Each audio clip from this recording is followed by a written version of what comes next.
शुरुआत में हम लाल सिंह चड्ढा नाम के एक आदमी को देखते हैं जो कि ट्रेन में बैठे कहीं जा रहा होता है। उसके हाथ में एक डब्बा था जिसमें कि गोलगप्पे रखे हुए थे, तो वो उनमें गोलगप्पे वाला पानी डालकर खाने लग जाता है। खाते खाते अचानक से वो सामने बैठी औरत से बातचीत करते हुए कहने लगता है कि मेरी मम्मी कहती थी कि जिंदगी गोलगप्पे जैसी होती है, पेट भले ही भर जाए पर मन नहीं भरता। और ये बात सुनकर औरत उसकी बात को अनसुना करके अपना काम करने लग जाती है। लाल फिर से औरत को टोकते हुए कहता है कि आपके जूते तो बहुत अच्छे हैं, मुझे मेरे पहले जूते आज भी याद हैं जो कि जादू के जूते थे। अब कहानी यहाँ से फ्लैशबैक में जाती है जहाँ हम लाल के बचपन को देखते हैं, जहाँ उसकी माँ उसे डॉक्टर के पास ले गई होती हैं क्योंकि वो ठीक से चल नहीं पाता था। तो डॉक्टर उसके लेग ब्रेसेस लगा देते हैं ताकि वो थोड़ा बहुत चल सके। लाल अपनी माँ के साथ शहर से दूर एक घर में रहता था और उसके पिताजी जंग में शहीद हो चुके थे, तो माँ खेती बाड़ी करके घर चला रही थी। लाल दिमागी तौर पर थोड़ा सा कमजोर था, या कह सकते हैं कि उसे चीजों को समझने में समय लगता था। तो माँ उसे समझाती हैं कि तुम किसी से भी कम नहीं हो और अपने आप को कभी भी किसी से अलग मत समझना। पर असलियत तो ये थी कि वो सभी से बहुत अलग था, इसीलिए उसे स्कूल में एडमिशन नहीं मिल रहा था। पर माँ तो आखिर माँ होती है, तो वो कैसे भी करके स्कूल में दाखिला दिला ही देती हैं। स्कूल का पहला दिन था तो लाल को बहुत डर लग रहा होता है, इसीलिए वो माँ को स्कूल के बाहर ही रुकने को कह देता है। लाल जब क्लास में जाता है तो उसके पैरों को देखकर वहाँ कोई भी बच्चा उसे अपनी सीट पर बैठने नहीं देता, जिस बात से वो उदास हो जाता है। पर तभी उसे एक आवाज सुनाई पड़ती है कि तुम यहाँ पर बैठ जाओ। वो आवाज रूपा नाम की बच्ची की होती है, जिसे देखकर लाल उसी में खो सा जाता है और फिर वहीं से उन दोनों की दोस्ती की शुरुआत हो जाती है। अब दोनों ही लोग पूरा पूरा दिन एक दूसरे के साथ बिताने लग जाते हैं और लाल को रूपा मन ही मन पसंद आने लग जाती है। अब हम देखते हैं कि लाल अपनी माँ के साथ अपनी मासी से मिलने अमृतसर जाता है, तो वो वहाँ देखता है कि स्टेशन पर कई सारे आर्मी ऑफिसर तैनात हैं। तभी यहाँ हमें एक सीन दिखाया जाता है कि शहर में लाइट जा चुकी है और गोल्डन टेम्पल में गोलीबारी चल रही है। ये सीन उस समय का दिखाया गया है जब ब्लू स्टार ऑपरेशन किया गया था। लाल इन धमाकों से काफी डर जाता है, तो माँ उसे कुछ बता नहीं पाती कि ऐसा क्यों हो रहा है। तो वो कह देती है कि बाहर मलेरिया फैला हुआ है, इसलिए कुछ दिन घर से बाहर नहीं निकलना। उन धमाकों के बाद उसकी मासी दिल्ली शिफ्ट हो जाती है, तो लाल पहली बार दिल्ली उनके घर जाता है। तो वहाँ वो उनके बेटे और उसके दोस्तों के साथ टाइम पास कर रहा होता है। लाल एकदम अलग ही स्टेप करते हुए डांस कर रहा था, तो वहाँ सभी उसका मजाक बनाने लग जाते हैं सिवाय एक लड़के के।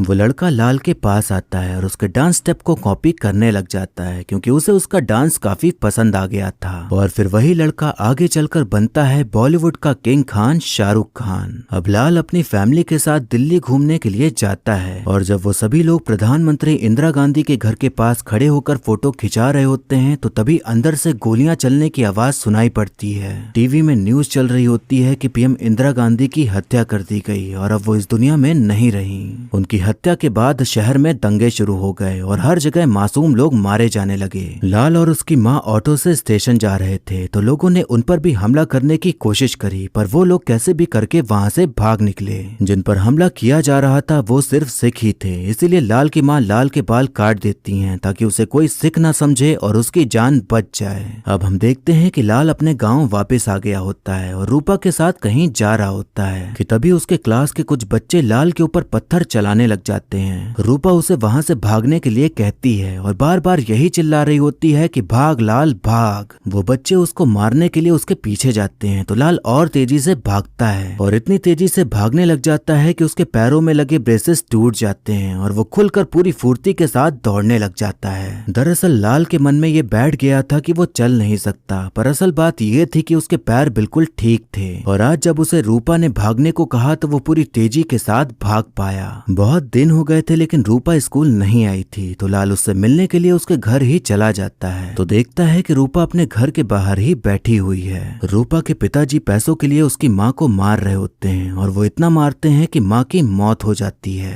पिताजी को जेल हो जाती है और रूपा को उसके नानी के पास भेज दिया जाता है। रूपा की नानी कोई और नहीं बल्कि लाल के घर में काम करने वाली औरत ही उसकी नानी थी। तो अब रूपा लाल के घर में ही रहने लग जाती है, जिस बात से लाल बहुत खुश होता है। ऐसे ही साथ रहते रहते रूपा और लाल बड़े हो जाते हैं और उन्हें माँ दिल्ली में पढ़ने के लिए भेज देती हैं। स्कूल में जो बच्चे लाल को परेशान करते थे वही बच्चे उसी कॉलेज में भी पढ़ रहे थे, तो वहाँ भी वो लाल को परेशान करने लग जाते हैं। रूपा हमेशा उसे भागने को ही कहती थी, तो लाल फिर से पूरी तेजी के साथ भागने लग जाता है। है। स्टेडियम में रेस की प्रैक्टिस चल रही थी तो वो इतना तेज भागता है कि सभी को पीछे छोड़ देता है, जिसे देखकर वहां खड़ा कोच हैरान हो जाता है कि आखिर ये है कौन। कोच लाल को अपनी टीम में शामिल कर लेते हैं और लाल खुशी खुशी रेस में हिस्सा लेकर भागते हुए सारी रेस जीतने लग जाता है, जिससे कि उसका कॉलेज में काफी नाम हो जाता है। उसके बाद लाल कॉलेज में एनसीसी ज्वाइन कर लेता है और वहीं रूपा को एक्टर बनने का शौक था तो वो कॉलेज में ही मॉडलिंग करना शुरू कर देती है। रूपा को गोलगप्पे खाना बहुत पसंद था तो एक दिन लाल गोलगप्पे लेकर उसके पास जा रहा होता है कि तभी वो देखता है कि एक लड़का रूपा का हाथ पकड़ रहा है और उसे ऐसा प्रतीत होता है जैसे कि वो उसके साथ जबरदस्ती कर रहा हो। तो वो तुरंत गुस्से में जाकर लड़के को मारने लग जाता है। रूपा उसे रोकती है और शांत कराती है क्योंकि जैसा उसे लग रहा था वैसा कुछ था ही नहीं, बल्कि वो लड़का और रूपा एक दूसरे के गहरे साथी संगी थे। रूपा ने बचपन में गरीबी देखी और अपने माँ को मरते देखा और जो भी उसके साथ हुआ उसके चलते उसके अंदर एक सोच बन गई कि उसे बहुत अमीर बनना है। इसीलिए वो अक्सर ऐसे ही लोगों के साथ रहती थी जो अमीर हों और उसका सपना भी यही था कि वो एक एक्ट्रेस बने और खूब पैसे कमाए। वहीं लाल की माँ चाहती थी कि लाल आर्मी में जाए क्योंकि अब तक उनके खानदान के सभी मर्द आर्मी में जाकर शहीद हुए थे। इसीलिए माँ की बात मानते हुए कॉलेज खत्म करके लाल आर्मी ज्वाइन कर लेता है। लाल जब आर्मी बेस कैंप तक ले जाने वाली बस में सवार होता है तो वहाँ उसकी मुलाकात बाला नाम के एक आदमी से होती है और वो लाल से सीधा यही सवाल करता है कि वो चड्ढी किस टाइप की पहनता है। दरअसल बाला के खानदान में जितने भी मर्द थे वो सभी चड्ढी बनियान बनाने में एक्सपर्ट थे और इसी में बाला की भी रुचि थी, पर अभी वो आर्मी में आ गया था लेकिन उसका सपना था कि वो आर्मी से रिटायर होकर चड्ढी बनियान बनाने वाली कंपनी खोलेगा। बाला और लाल में काफी अच्छी दोस्ती हो जाती है और बाला लाल को अपनी कंपनी का पार्टनर बनने का ऑफर देता है और साथ ही साथ वो सारी प्लानिंग भी बता देता है कि आगे चलकर वो कैसे अपनी कंपनी खोलेगा। बाला और लाल की दोस्ती कमाल की थी, कभी कोई गिरता तो हाथ थामने के लिए दूसरा खड़ा रहता। ऐसे ही हमारे बाला और शैम्पू भी हैं, दोनों एक अच्छे दोस्त की तरह। बस आपको दोस्त अच्छा चुनना चाहिए, यानी कि शैम्पू को, जो आपके बालों को कभी झड़ने या गिरने ना दे, हमेशा मजबूती से बांध कर रखे। और ऐसा दोस्त मेरी नजर में है जो अब मेरा बेस्ट फ्रेंड बन चुका है। Man matters, India first DHT blocking shampoo specially हमारे इंडियन भाइयों के लिए, और ये त्वचा विशेषज्ञ द्वारा टेस्टेड और रिकमेंडेड है तो आपके लिए एकदम सेफ है। ये स्कैल्प को क्लीन करने के साथ साथ आपके हसीन बालों को हेल्दी और नरिश भी रखता है और बायोटीन और आर्गन ऑयल जैसे इंग्रेडिएंट्स की वजह से हेयर ग्रोथ में मदद मिलती है। DHT आपके बालों का सबसे बड़ा दुश्मन होता है और यही सबसे बड़ी वजह बनता है आपके बालों के झड़ने की। मैन मैटर शैम्पू इनको तेजी से खत्म करता है क्योंकि इसमें है प्रूवन नेचुरल DHT ब्लॉकर्स यानी कि caffeine and saw palmetto. Man Matters का ये शैम्पू पैराबेन और सल्फेट फ्री है जो हमारे बालों को डैमेज करते हैं, तो आप इसे बेझिझक रोज इस्तेमाल कर सकते हैं। तो मैन मैटर्स शैम्पू को मेरी तरह हर मर्द और नौजवान युवक अपना दोस्त बना सकता है और ये हर वक्त आपके बालों को संभालेगा, फिर चाहे वो झड़ते हो, सफेद हो या आप डैंड्रफ से परेशान हो। मैन मैटर्स इंडिया का एक लौता होलिस्टिक प्लेटफॉर्म है जो पुरुषों के स्वास्थ्य के बारे में सोचता है। मैन मैटर्स के पास बालों, त्वचा, सेक्सुअल स्वास्थ्य या आपकी नींद से संबंधित सभी समस्याओं के लिए प्रोडक्ट्स मौजूद हैं। मैन मैटर्स आपको फ्री में डिजिटल हेल्थ क्लिनिक भी प्रोवाइड कराता है जहां पर आप सर्टिफाइड डॉक्टर से अपनी समस्याओं का समाधान पा सकते हैं और आपकी पहचान को गुप्त रखा जाता है। अभी चुने Man Matters anti hair fall shampoo को, एक सिंपल तरीका अपने खूबसूरत बालों को झड़ने से रोकने का। प्रोडक्ट लिंक और कूपन कोड डिस्क्रिप्शन में आपको मिल जाएगा। अब एक दिन लाल को एक न्यूज़पेपर मिलता है जिसमें कि रूपा की फोटो छपी हुई थी और लिखा हुआ था कि एक मॉडल गिरफ्तार हो गई उसके बेहुदेपन की वजह से। लाल छुट्टी लेकर तुरंत रूपा के पास पहुंच जाता है और जो लोग उसके खिलाफ खड़े हुए थे उनसे मारपीट करने लग जाता है। रूपा जब भी मुसीबत में होती थी लाल उसे बचाने आ जाता था क्योंकि लाल को रूपा से प्यार था, पर उस वक्त तक रूपा के अंदर उसके लिए प्यार वाली फीलिंग्स नहीं थी, बल्कि उसे एक अच्छा प्यारा दोस्त ही मानती थी। लाल उससे शादी करने के लिए पूछता है तो रूपा उससे कहती है कि मुझे अभी बहुत ऊपर जाना है और खूब पैसे कमाने हैं, तुम मुझे बहुत अच्छे लगते हो पर हम दोनों बहुत अलग हैं। और इतना सब कहकर वो वहां से जाने लगती है कि तभी लाल बताता है कि बहुत जल्द उसकी पोस्टिंग होने वाली है तो वो फिर नहीं मिल पाएगा। रूपा उससे समझाती है कि अगर कभी तुम्हारी जान पर आए तो ज्यादा बहादुरी मत दिखाना, बस भाग लेना। अब हम देखते हैं कि लाल और बाला और साथ ही कई आर्मी ऑफिसर्स को एक मिशन पर भेजा जाता है। कारगिल में कुछ आतंकियों ने अपना बेस कैंप बना लिया था, तो उसे ही खत्म करना उनका मिशन था। तो पूरे प्लान के साथ सभी लोग आगे बढ़ना शुरू करते हैं, लेकिन वहाँ पर कुछ नहीं बल्कि बहुत सारे आतंकी छुपे हुए थे जो कि अचानक से इंडियन आर्मी पर हमला कर देते हैं और हर तरफ गोलीबारी शुरू हो जाती है। तभी एक बॉम्ब लाल के सामने आकर फटता है तो एक पल के लिए उसका दिमाग सुन्न पड़ जाता है। बाला उसके पास आता है और वहाँ से भाग निकलने के लिए कहने लगता है, क्योंकि थोड़ी ही देर में इंडियन आर्मी वहाँ मिसाइल अटैक करने वाली थी। लाल को रूपा की वो बात याद आती है कि जब जान पर आए तो भागने लगना, तो वो पूरी दम लगाकर उस जगह से भाग आता है। पर तभी उसे एहसास होता है कि वो अपने मित्र बाला को पीछे ही छोड़ आया है। वो बाला को ढूंढने के लिए जाता है पर उसे कोई और ही जख्मी हालत में मदद मांगते हुए दिख जाता है, तो वो उनको उठाकर महफूज जगह ले जाने लगता है। ऐसे ही करते हुए जब भी वो बाला को ढूंढने जाता तो उसे कोई और मदद के लिए दिख जाता, तो वो उसे अपने कंधे पर लाद कर सुरक्षित जगह पहुंचा देता। जो आतंकियों का मेन लीडर था उसके टांगों पर गोली लग जाती है, तो लाल सोचता है कि शायद ये भी जख्मी है, तो वो उसे भी उठाकर महफूज जगह पर लेके चला आता है। काफी मशक्कत के बाद लाल को बाला मिल जाता है, पर उसकी हालत बहुत खराब थी क्योंकि वो बुरी तरह से जख्मी हो चुका था। लाल बाला को उठाकर ले आता है पर थोड़ी ही देर बाद उसकी मौत हो जाती है, जिस बात से लाल को बहुत दुख होता है। जंग खत्म हो जाती है और इंडिया इस जंग को जीत जाता है और जितने भी जवान घायल हुए थे उन सभी को अस्पताल में भर्ती कराया जाता है। यहाँ पर हम देखते हैं कि जिस आतंकी को लाल ने बचाया था वो भी वहीं पर है, लेकिन वो अपनी दोनों टांगे खो चुका है। रूपा मुंबई पहुंचकर अब्बास नाम के आदमी के साथ रहने लग जाती है, क्योंकि वो बहुत अमीर था और उसकी इंडस्ट्री में बहुत पहचान थी, तो उसे ये उम्मीद थी कि शायद वो उसे हीरोइन बनवा देगा।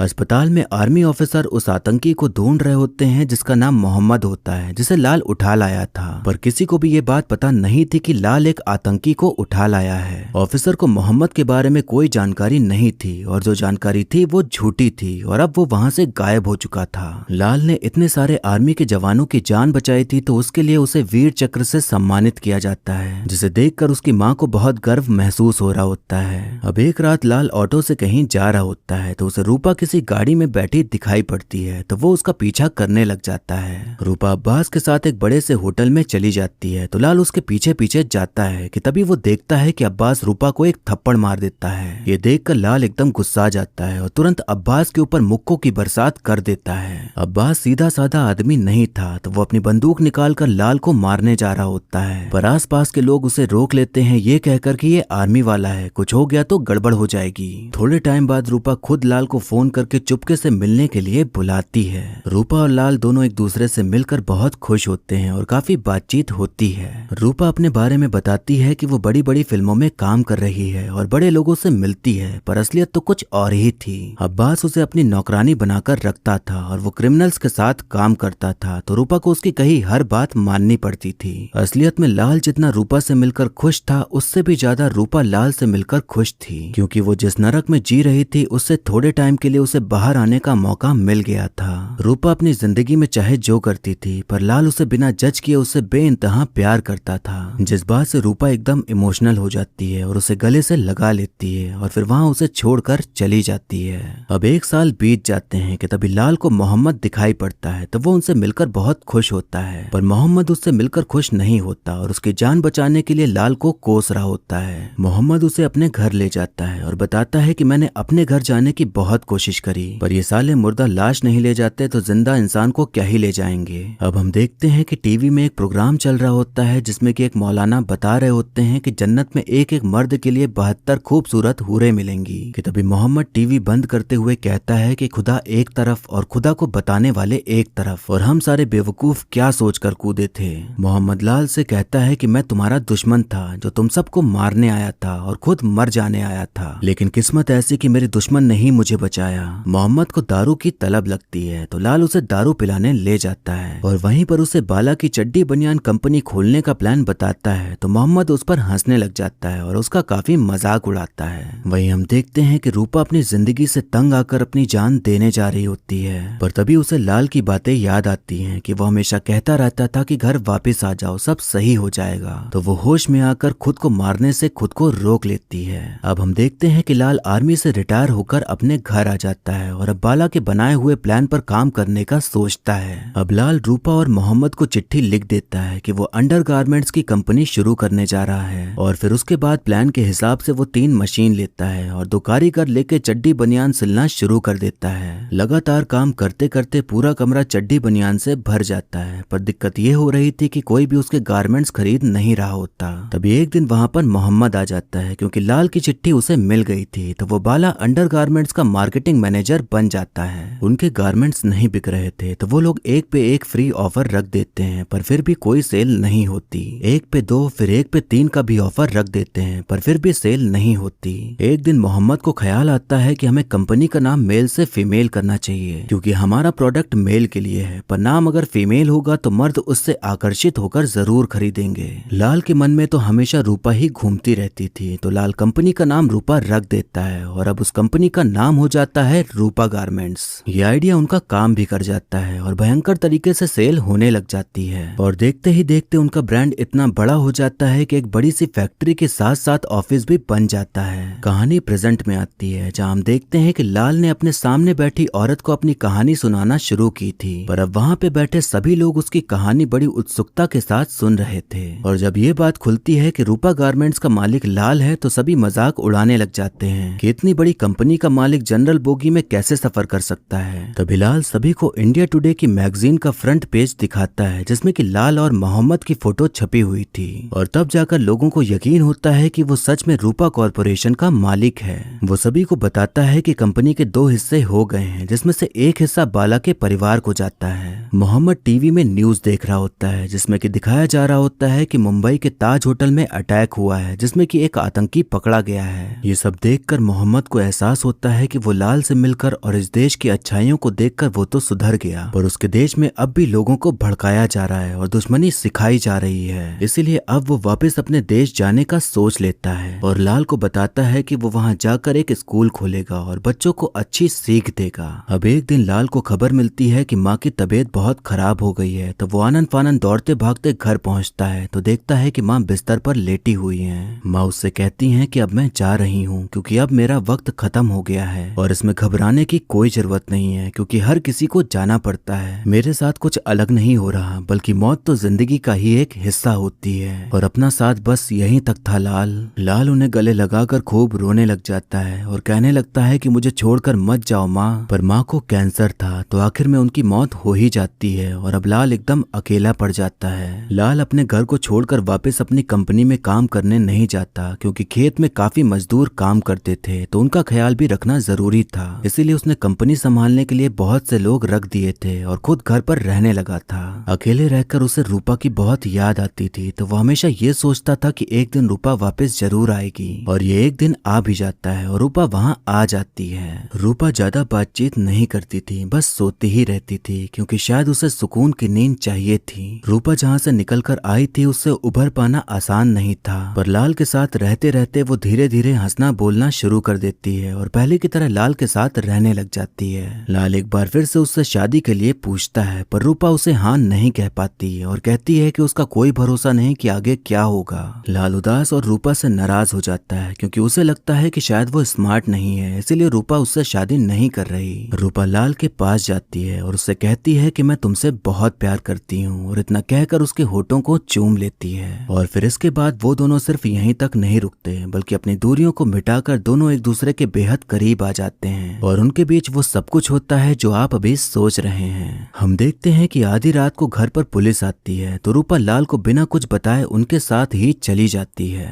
सुबह जब लाल उठता है तो उसे एहसास होता है कि रूपा हसीन लम्हों की यादें देकर उसे फिर से छोड़कर चली गई है। अब न उसके पास उसकी माँ थी, ना ही मोहम्मद और ना ही रूपा, तो वो पूरे घर में अकेला उदास बैठा होता है कि तभी पता नहीं उसे क्या सोचता है कि वो दौड़ना शुरू कर देता है। पहले तो वो सोचता है कि रोड तक ही दौड़ेगा, पर जब रोड आ जाती है तो वो आगे दौड़ने की सोचता है। फिर ऐसे ही करते करते वो अपने शहर को पार कर जाता है और दौड़ता ही चला जाता है। ऐसे ही दौड़ते दौड़ते महीने बीत जाते हैं और देश के एक कोने से दूसरे कोने तक वो दौड़ता ही जा रहा होता है। उसे जब भूख लगती तो वो रुकता, खाता और फिर से दौड़ने लग जाता। जब प्यास लगती तो पानी पीता और फिर से दौड़ने लग जाता। लेकिन वो क्यों दौड़ रहा था इसकी वजह उसे भी नहीं पता थी, पर वो बस दौड़ते जा रहा था। इसी बीच न्यूज में खबर चल रही होती है कि अंडरवर्ल्ड डॉन अब्बास को गिरफ्तार कर लिया गया है। रूपा अब्बास की गर्लफ्रेंड थी तो पुलिस वाले उसे इसीलिए गिरफ्तार करके ले गए थे क्योंकि रूपा पुलिस को अब्बास की लोकेशन बताने को तैयार हो गई थी, तो उसकी मदद से अब्बास को पकड़ लिया गया था। रूपा को 6 महीने की सजा सुनाई जाती है और अब्बास को उम्र कैद की सजा दे दी जाती जाती है। अब हम देखते हैं कि अब काफी सारे रिपोर्टर्स की नजर लाल पर पड़ती है क्योंकि वो काफी समय से दौड़ रहा था, तो सभी को अपने चैनल के लिए न्यूज चाहिए थी और किसी को समझ भी नहीं आ रहा था कि वो दौड़ क्यों रहा है। कोई सोच रहा था कि वो नारी शक्ति के लिए दौड़ रहा है, तो कोई सोच रहा था कि वो पर्यावरण के लिए दौड़ रहा है, और ऐसे ही करके सभी अपनी अपनी सोच बनाए जा रहे थे। लोग अपनी सोच बनाकर ये सोचने लग जाते हैं कि लाल वही सोच लेकर दौड़ रहा है जो उनकी सोच है, तो कई लोग उसके साथ दौड़ने लग जाते हैं और ऐसे ही ये कारवां बढ़ता चला जाता है। लाल 4 साल 7 महीने 2 हफ्ते और 3 दिन तक भागता है और फिर एक दिन अचानक से रुक जाता है। उसके पीछे भाग रहे लोग ये सोचते हैं कि अब शायद लाल कुछ बोलेगा, पर लाल सिर्फ इतना ही बोलता है कि वो थक गया है और घर वापस जा रहा है। अब हम देखते हैं कि रूपा जेल से छूट चुकी थी और एक अच्छी जगह नौकरी करते हुए अपनी जिंदगी की नई शुरुआत भी कर चुकी थी। वो जब टीवी पर लाल को देखती है तो बहुत खुश होती है क्योंकि भले ही उसे कोई और नहीं जानता था, पर वो उसे बहुत अच्छे से जानती थी। लाल जब घर आता है तो उसे अपने पिताजी और नाना जी दादाजी की फोटोज देखकर ये फील होता है कि दाढ़ी मूछ रखकर वो उनके जैसा ही दिखता है, तो अब वो भी उनके जैसे पगड़ी बांधना शुरू कर देता है। तभी उसे पता चलता है कि जब वो घर पे नहीं था तो रूपा के खूब सारे लेटर्स आए और उसने कई बार फोन भी किया था। तभी कहानी प्रेजेंट में आती है जहाँ लाल सबको बता रहा होता है कि रूपा ने मुझे मिलने के लिए बुलाया है, तो इसीलिए मैं गोलगप्पे लेकर उससे मिलने जा रहा हूँ। अब लाल रूपा के घर पहुंच जाता है और दोनों ही एक दूसरे से मिलकर बेहद खुश होते हैं और उनमें पुराने दिनों को लेकर बातचीत होना शुरू हो जाती है। तभी लाल को वहाँ पर एक छोटा बच्चा दिखाई पड़ता है, तो रूपा बताती है कि ये बच्चा मेरा है और इसके पिता तुम हो। लाल ये सुनकर एक पल के लिए घबरा जाता है और थोड़ा डर भी जाता है कि ये सब कैसे हो गया और उस रात जो हुआ था वो कहीं गलत तो नहीं हुआ। रूपा उससे कहती है कि घबराने की कोई जरूरत नहीं है, बल्कि अब सब कुछ सही है। लाल के मन में सवाल आता है कि वो स्मार्ट है या उसकी तरह थोड़ा सा कम समझता है, तो रूपा उसे बताती है कि वो अपने क्लास में सबसे स्मार्ट बच्चा है। अब लाल अपने बच्चे के साथ वक्त बिताने के लिए जाता है और उसको देखकर बहुत ही ज्यादा खुश होता है क्योंकि उसके लिए ये अलग एहसास था और वह एहसास बहुत ही अनमोल था। रूपा लाल को बताती है कि वो बीमार है और डॉक्टर भी पता नहीं लगा पा रहे कि उसे क्या हुआ है। लाल उससे कहता है कि तुम दोनों घर चलो, मैं तुम्हारी देखभाल करूंगा। तभी रूपा उससे खुद पूछती है कि क्या तुम मुझसे शादी करोगे। लाल का तो बचपन से सपना ही था रूपा के साथ रहना, तो वो शादी के लिए हाँ कर देता है और फिर उनकी काफी अच्छे से शादी हो जाती है। रूपा की जो बीमारी थी अब धीरे धीरे उसके शरीर को जकड़ने लग जाती है और उसे कमजोर करती जा रही होती है। रूपा का शरीर उस बीमारी से लड़ नहीं पाता और काफी जद्दोजहद करने के बाद भी रूपा इस दुनिया को छोड़कर चली जाती है। पर लाल इस बार अकेला नहीं रह गया था क्योंकि उसके साथ उसका बच्चा अमन था। अब हम देखते हैं कि लाल रूपा की कब्र के पास जाता है और उसे बताने लगता है कि हमारा बच्चा बहुत समझदार है और वो अपने सारे काम खुद कर लेता है। शायद लाल ऐसे ही रूपा की कब्र पर आकर उससे बातें कर लिया करता था और जो भी उसकी जिंदगी में चल रहा है वो उसे बता दिया करता था और लाल का प्यार उसके जाने के बाद भी कम नहीं हुआ था। अब हम देखते हैं कि लाल पहली बार अपने बच्चे को स्कूल छोड़ने के लिए जाता है, तो जिस तरह से लाल पहली बार स्कूल जाने से डर रहा था तो उसे यही लगता है कि उसे भी डर लग रहा होगा, लेकिन उसका बच्चा काफी समझदार था तो स्कूल जाने से डर नहीं रहा था बल्कि खुश था। बच्चा स्कूल चला जाता है और लाल उसे जाते हुए देख रहा होता है और याद कर रहा होता है वो समय जब वो भी इसी तरह पहली बार स्कूल गया था। तभी उसकी नजर उस बेंच पर पड़ती है जहाँ उसकी माँ बैठकर उसके स्कूल से आने का इंतजार करती रहती थी। आज लाल खुद ही एक बच्चे का बाप बन गया था और काफी लंबी जिंदगी उसने गुजार दी थी, तो कुछ पल यादों को याद करने के लिए वो उसी बेंच पर बैठ जाता है और अपनी डायरी निकालकर रूपा की तस्वीर देखने लग जाता है। और फिर इसी कहानी के साथ मूवी यहीं पर खत्म हो जाती है।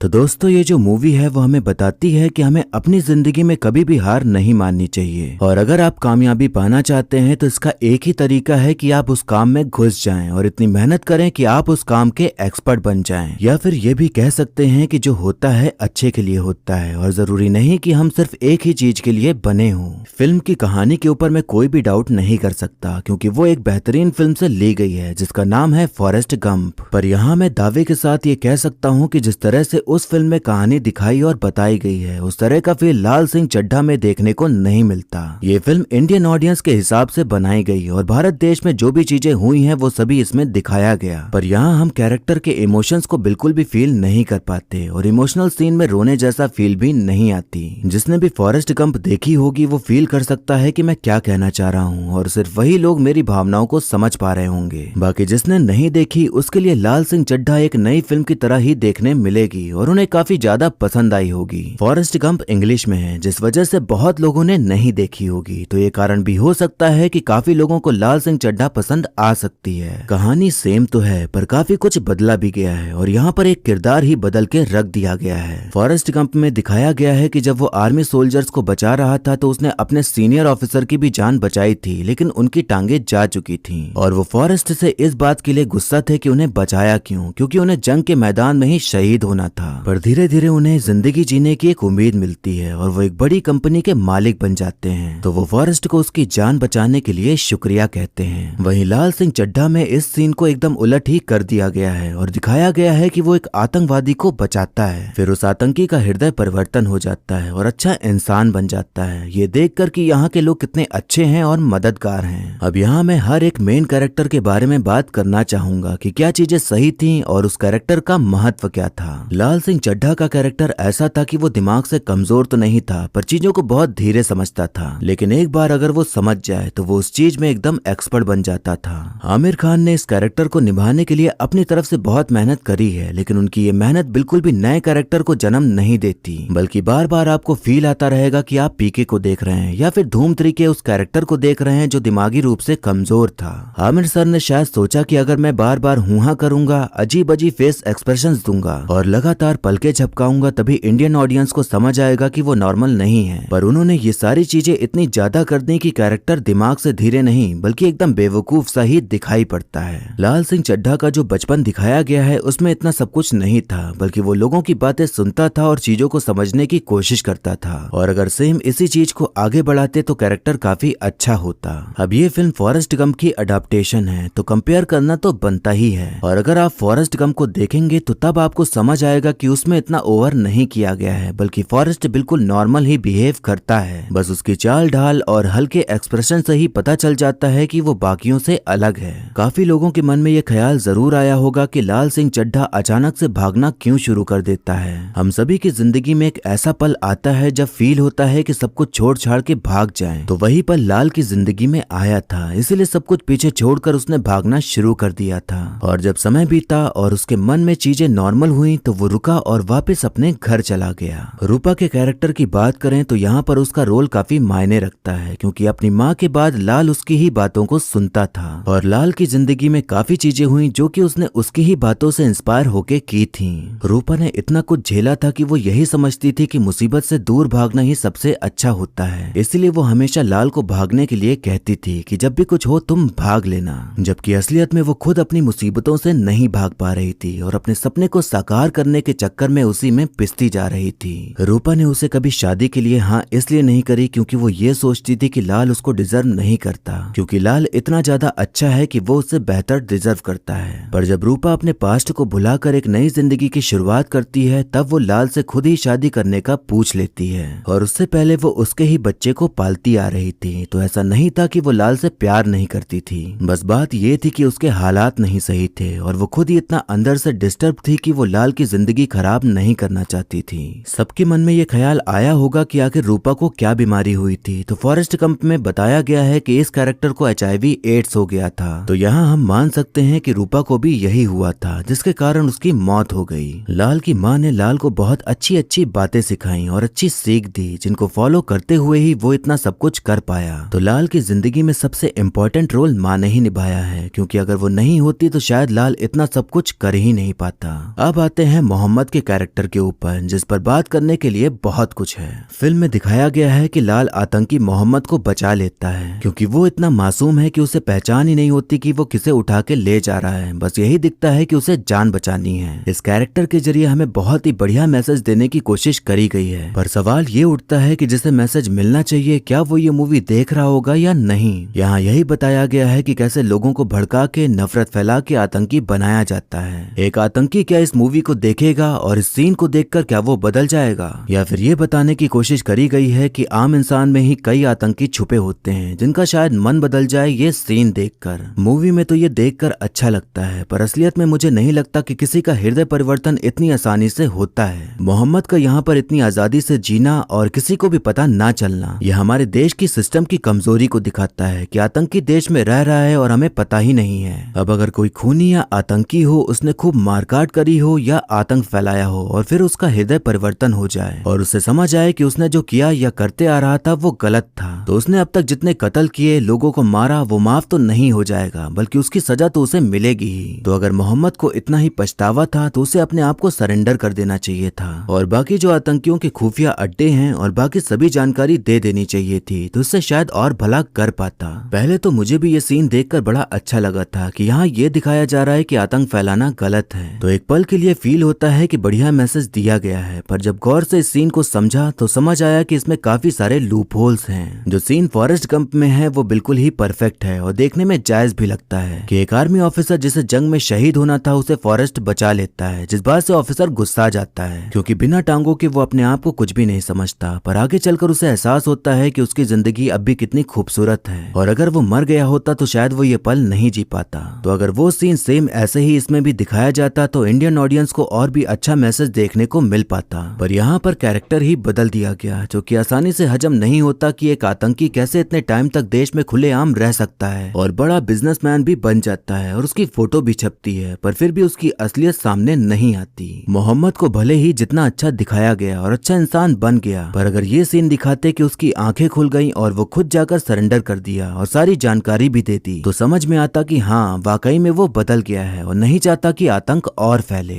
फिल्म में सभी गाने बहुत ही खूबसूरत हैं और अगर हेडफोन लगाकर सुने तो काफी आनंद आता है। फिल्म की सिनेमेटोग्राफी, कैमरा एंगल्स और शूट लोकेशन सभी कुछ शानदार है, पर सब शानदार हो के भी फिल्म तार तार हो गई। एक्टिंग की बात करें तो आमिर खान के बारे में मैंने पहले ही बता दिया कि उन्होंने किस तरह से किरदार को निभाया है, तो उसके अलावा और कुछ बोलने की जरूरत नहीं है। बस उम्मीद करता हूँ कि उन्हें ये बात समझ आ गई होगी कि शायद अब रीमेक बना के काम नहीं चलने वाला, बल्कि अब इन्हें अलग स्क्रिप्ट और अलग ढंग से रोल को निभाना सीखना होगा। करीना कपूर खान अपने कैरेक्टर को सही से निभाने में कामयाब रही हैं और उनकी एक्टिंग सही ही देखने को मिलती है। मोना सिंह ने लाल की माँ का कैरेक्टर बहुत ही अच्छे से निभाया है और उनकी एक्टिंग एकदम दमदार देखने को मिलती है। वहीं लाल सिंह चड्ढा का जो बचपन का रोल जिस बच्चे ने निभाया है वो काफी काबिले तारीफ है, क्योंकि सबसे ज्यादा उसी की एक्टिंग अच्छी देखने को मिलती है और बाकी जितने भी सह कलाकार हैं उन सभी की एक्टिंग सही ही देखने को मिलती है। मैं आपको बता दूं कि मेरा बॉयकॉट वाले ट्रेंड से कोई लेना देना नहीं है और अगर आपको लग रहा है कि मैं फिल्म की बुराई कर रहा हूं तो इसका मतलब ये नहीं कि किसी एक की तरफ मेरा झुकाव है। मुझे जो मूवी में सही लगा वो बताया, जो नहीं लगा वो भी बताया। और अगर आप पहली बार मेरा वीडियो देख रहे हैं तो बस इसी वीडियो को देखकर मेरे प्रति अपनी सोच मत बनाइएगा, बल्कि और भी वीडियो हैं उन्हें देखिए, समझिए और फिर तय करिए कि मैं कितना सही हूँ और कितना गलत।